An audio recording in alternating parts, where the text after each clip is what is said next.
This is a concept that the problem is what you think is valuable is not what the patient thinks is valuable. There's a value mismatch. But with the invention of AI, information has become free. It's just that the value that you think is valuable, the value that you are delivering in the consult room. Hello, my friend, and welcome back to the 8-Figure Dentist podcast. And I'm your host, Dr. Zhanna. So today we have a very special guest on the podcast. It is Mr. Baby Core, who wouldn't let Mama record an episode, so he is joining us. And if you're watching this on YouTube, you can't see him because I'm bouncing him with one foot under the table. But if you hear some baby cooing or baby sounds, Today I want to talk to you about a concept that I have come up called the value mismatch that will help you with your consults. It will help you close them. But first, I just wanted to check in with you and ask you how you guys are doing. It's end of July. America just had her 25th birthday. It is wild. What a year. Just on a personal note, it was 250th anniversary of United States becoming independent. It is the same year I became an American. That's why you see the flag there in the back. So I cannot wait. Flags and all kind of 4th of July theme. We're probably going to do this in August to celebrate me being newly American. It's so exciting. Now, any of you who are not first generation or second generation American who came to this country on your own and became an American here, I'm curious if you have the same experience. It is wild what happens to your brain where suddenly you feel that sense of belonging and that sense of security and feeling settled. And that just feels amazing. It just feels so great. So now I have all the t-shirts with an American flag. I'm wearing the baseball hats that are red, blue, and white. And on that note, Mr. Core is almost 4 months old. It's our third baby. We're so excited that he is here. And I just wanted to take this opportunity to thank some of you, thank all of you truly for being here and being the reason why I have this coaching business and why I have the privilege of hopefully helping you close more consults, have better work-life balance, taking overwhelm and stress, even being a mom. That is truly a privilege. And I will probably talk about this on a different episode, but if you are a mom, and especially when there's a transition, like you just have a baby or maybe your baby starts school, I think as moms we often question, or at least I have questioned, should I be doing this? Should I be doing my work? Should I, sell the house and move into the suburbs and just be a stay-at-home wife and bake sourdough bread? And every time I hear your guys' successes and you sharing your wins, today in the mastermind, we had one of the brilliant women, she's an orthodontist, come and share her wins. And these things light up my soul so much. They give me purpose. They give me fire to keep going. And so if maybe this is something you can relate to, and there are times when you wonder, why the hell do I have this baby? I'm thinking of having a baby, or my children are going to leave for college soon. Why do I have this? I hope this will serve as a gentle reminder to collect these wins. Remind yourself of these times when you look at your work and you feel excited and proud and happy, and collect them. I tell my clients to have a win journal where you write down all the positive things that are happening. The thank you cards, collect them there from your patients, notes from your staff, how much they appreciate you. just your own observations. Damn, this case that was just presented at a conference, I know how to treat that. I even had a better finish. I understand. Look how well I closed that case. Collect these moments. They will give you that purpose to keep going when life gets busy or busier, has a transition. And so this is just something I wanted to share what I personally have, and that is what inspires me to have this coaching business. In addition to the other two things that I'm doing and 3 kids, it fills my cup, it fills my soul. I truly feel like I'm living my purpose. And on that note, if doing something outside of dentistry has ever been a thought, or you were ever wondering, is there anything else I can do with my dental career? If you are interested about that and me talking about my journey leaving full-time orthodontics, I'm still doing ortho, just part-time, and starting a coaching business, and how did I figure out what to do and how to make additional income outside of being chair side. I'm more than happy to talk about this, share this on more social media, record a podcast episode, start a whole series. Just let me know at the 8-Figure Dentist on Instagram. Send me a DM, let me know, and I'll be more than happy to record that. But before we jump into the topic of today's episode, the value mismatch, I just wanted to give a shout out to all of my amazing clients for being here, but particularly to those of you who reached out to me when Core was born, all of your messages, emails, DMs, and some of my amazing clients send me gifts. You guys, thank you from the bottom of my heart. I have a client who sent us a gift card to a chef here in Nashville. Like, what? We have been eating his meals for almost a month now. We're having family dinners. Thank you. Thank you so much.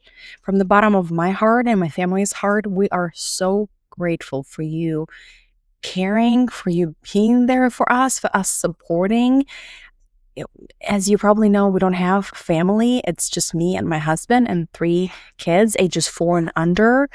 And we just are constantly in the childcare war. If you're a mom without family, you know exactly what I'm talking about. We don't have a good nanny. Our kiddos are not in preschool or kindergarten or any of that. We're not even planning on that. Your support has been instrumental in me being able to get through this postpartum and being here, being able to serve and just do what I love. So I am grateful for all of your support. Thank you. Thank you again so much. So the value mismatch. This is a concept that I honestly created when I was talking to my husband. I always get so fired up whenever I talk to my clients and I give them suggestions on what to do to close consults. Always like talking about these concepts, not my clients, but the concepts. And like, I'm thinking out loud, like this could work, this could work.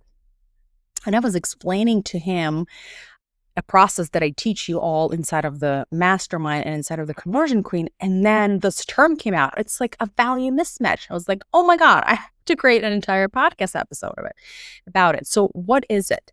You have probably heard that if you give enough value in the consult, and the patient will say yes to treatment. And now you're giving all this value and people are not starting. How come? How come? Well, I think it is because of this concept that I called a value mismatch, meaning it's not untrue that if you provide value, if you show the value of your treatment, untrue. I think it's true. The problem is what you think is valuable is not what the patient thinks is valuable. There's a value mismatch. I'm going to say it again. What you think is valuable is giving them a lot of information. You're doing a very thorough explanation. You think that is valuable. That is a problem, my friend. And some of you, baby cork, I warned you, and some of you are over explaining to the point where it almost sounds like you are in this convincing energy. Explaining a lot is not what patients perceive as valuable. Value mismatch. So the question is, then what do your patients perceive as valuable? Because if you give them that, they're going to say yes to you instantaneously. You're going to have a yes match in the consult room. So what do patients perceive as valuable? About 20 years ago, a thorough explanation from a doctor was valuable. But with the invention of AI, information has become free. So what's valuable now are, I believe, two things. Number one, a very highly specialized skill is still very valuable. It's something that AI cannot diagnose or give them. And number two is out caring your competition. So let's dive into these two things. Number one, a highly specialized skill. What I want you to do in the consult room is not go on and on and on onto all the things that you are seeing in the patient's mouth. What I want you to do is I want you to actually say less. I want you to focus on pick 3 things that are wrong with the patient. 3 main things that you want to bring their attention to. And if there's a lot more other things, then you explain how these 3 things and those other things are connected. Let me give you an example. Let's say an orthodontist like me, and the patient's chief complaint are spaces. Then what you typically do is you tell them, okay, let me show you what I recommend. Yes, I see the gaps, but also you see your tongue position is low, so you're going to need a myofunctional therapist. And also your overjet is increased because your mandible is retrognathic, so we're going to also work on that. Also, do you see here on the scan how your teeth are hitting really hard, so your bite is off, so we're going to correct your bite as well. And also you have small laterals, so you can do an IPR. We're going to manicure your teeth, or you can leave your gaps on the top for veneers. What? I came here because I have gaps. What now? There's bite, overbite, there's lower shaving, the tongue. I have to go to a functional therapy. Like, what is going on? You've lost that patient. You're very thorough. You've lost that patient. What they came to you with were gaps, remember? So how do you present what's valuable for the patient? 3 things, and everything else is the reason why they have these 3 things. So pick 3, for example. In that explanation, you're going to pick gaps, you're going to pick bite, and you're going to pick overjet, for example. Okay? Then what you're going to say is, okay, patient, here are 3 things that I see that I recommend correcting or you need to address. Number 1, I agree with you about the spaces. And actually, the reason why I have those spaces has to do with the way your tongue is positioned. So instead of saying you have gaps and also low tongue position, you say you have gaps and the reason why is because of your tongue position. Do you see what I did there? It's still for the patient feels like you're talking about the gaps. It's the tongue position is under the umbrella of the gaps. You with me? So for their brain, it's not as confusing. And you also say it in fewer words. Then you're going to say, and another reason why you have gaps is because your top teeth are too narrow, especially these 2. So in order for us to close gaps and not mess up your bite, we actually need to do 1 or 2 things. Make the bottom smaller or make the top bigger. And if that's confusing, we can get there once we get there, but this is what's going on. Is that clear? And check in with the patient. So that's what I want you to guys start doing. And this works for any specialty. Even if you're a general dentist and they have some perio and they have some secondary decay and they're missing some teeth, so you might need to do a bridge. Think of it as the 3 main things. Maybe it's perio because it's foundation. Then what's the most critical? We're going to address this rampant decay or this root canal that they need.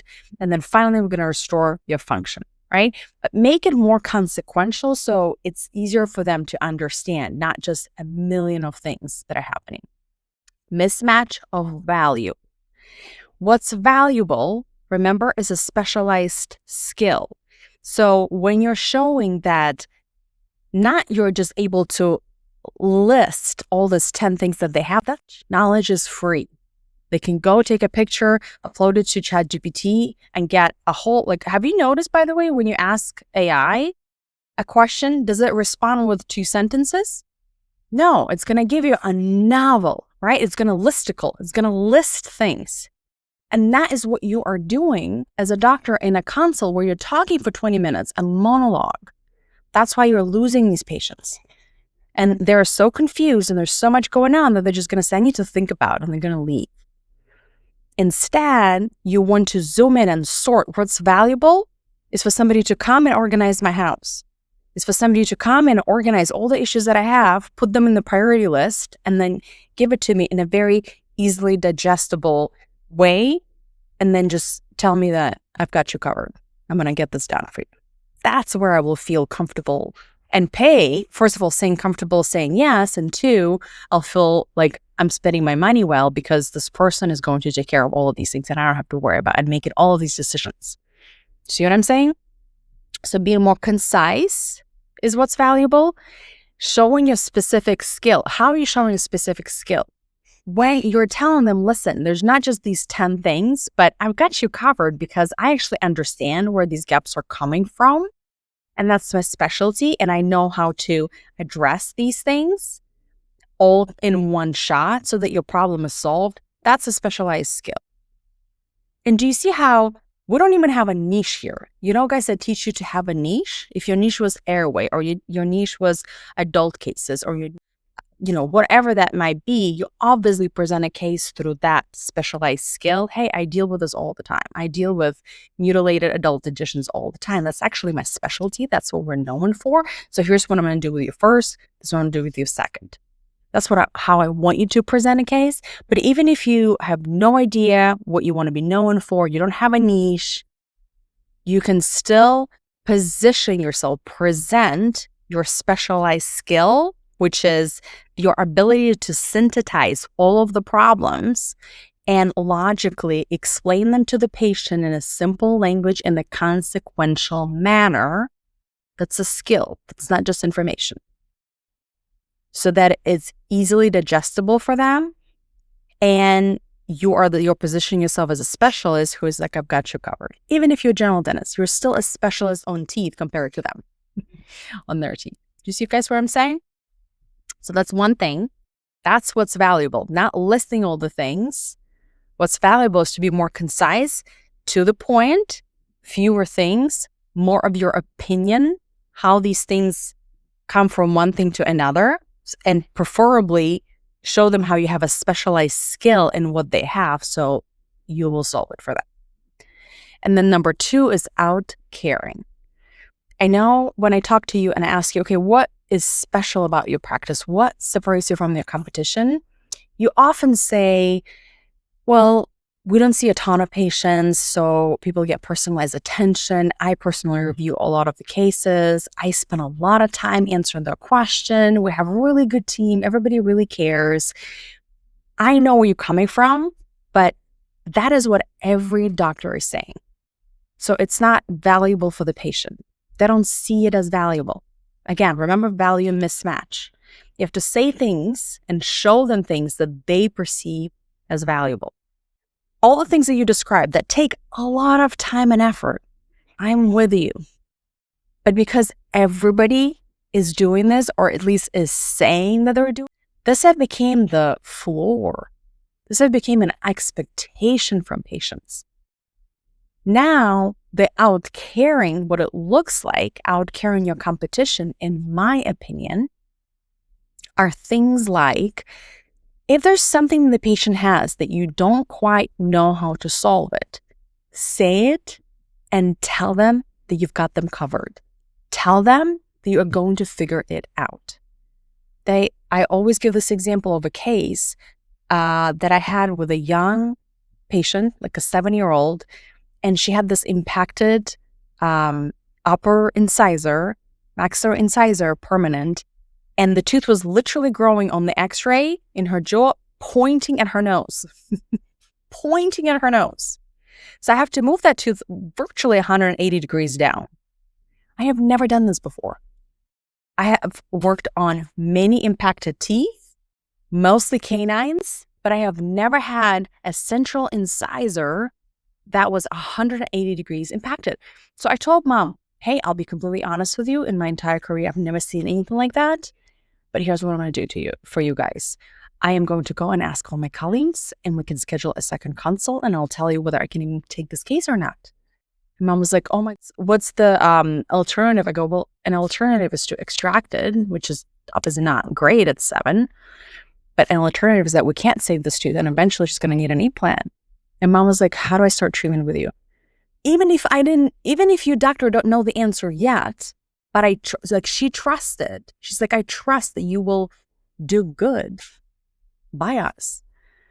That's what I mean by out caring. Be honest when you don't know the answer, but then tell them how you're going to solve this problem. Or out caring your competition could look like whoever is on your new patient column tomorrow, give them a call a couple of days before, on Friday or the day before. Give them a call. They're probably not going to pick up the phone. Leave a message saying, hey, this is Dr. K. I saw you're coming for a consult tomorrow. I'm just so excited. Wanted to give you a ring. See if you need anything. Otherwise, we'll see you tomorrow at 9. That's it. Something so simple. Hardly anybody's doing. This is you out caring. It costs you 11 seconds. I know you're thinking you're too busy. It's 11 seconds. That person will feel such a difference. Not only, by the way, it will increase your show rate because they will feel personally invested because the doctor herself called, and it sets that foundation of how you're different from others. So these are the 2 things, but also I just really want you to think about what's valuable for my people. For the patients that are coming in, look at your new patients, like as a general, your patient population. Who are you treating? What's valuable to them? It could be, and many of you will say, oh, money is valuable to them. Well, duh, money is valuable for everybody. But it depends, right? I have worked in practices where it was all Medicaid. It was all state insurance, very, very low income people. I mean, like you can tell, like dad is in jail, mom is on drugs, and she still brought her child for an orthodontic consultation. First of all, what does it say about this mom? Kudos to this mom. She is literally fighting to provide the roof over her children's head, but she came for an orthodontist consultation. And many of you will think, oh no, she's not going to start. Are you sure about that? That would have been not a priority for many people, and she's still there. So I think she's more than wanting to start.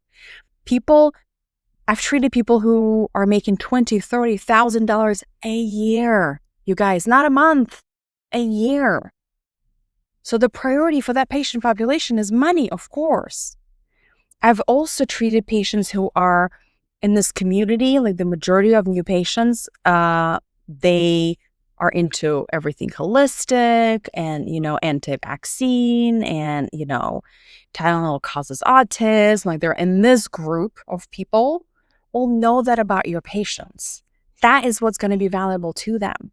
If your treatment, your philosophy lines up with what they want, or at least you acknowledge what they want, and then you mention it and present it in your treatment, like we do that.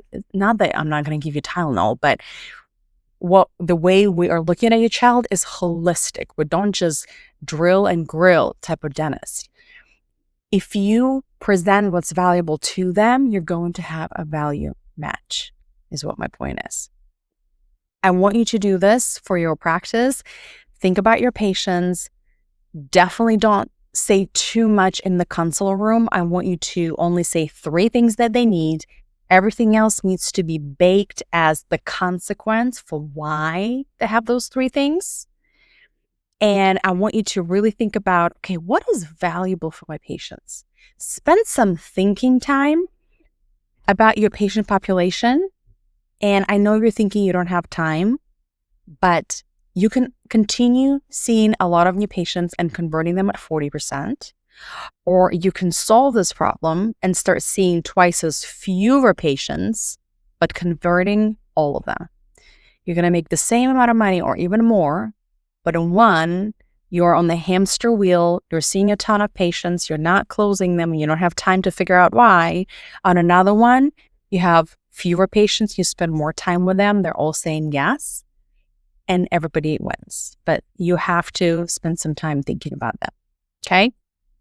So value is not dead. It's just that the value that you think is valuable, the value that you are delivering in the consult room does not match what your patients perceive as value. Figure out what your patient population perceives as valuable. Notice the word perceive. None of this is objective. It's all subjective. Perceives as value, and you're going to unlock your case acceptance. It was great talking to you. Thank you so much for tuning in, and I will talk to you next week. Bye, y'all.